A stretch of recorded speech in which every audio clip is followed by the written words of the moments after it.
Hello guys! For today's video, pakita natin sa inyo kung paano mag-set ng isang universal remote para sa inyong Skyward TV. So ito, na-set ko na to, pero ipapakita ko lang sa inyo yung code para gumana yung universal remote sa isang Skyward na unit. Ayan. Halimbawa, pindutin natin yung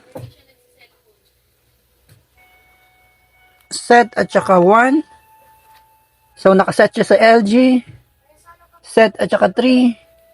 Nakaset siya sa Samsung. Set at saka 4. Sa Sharp.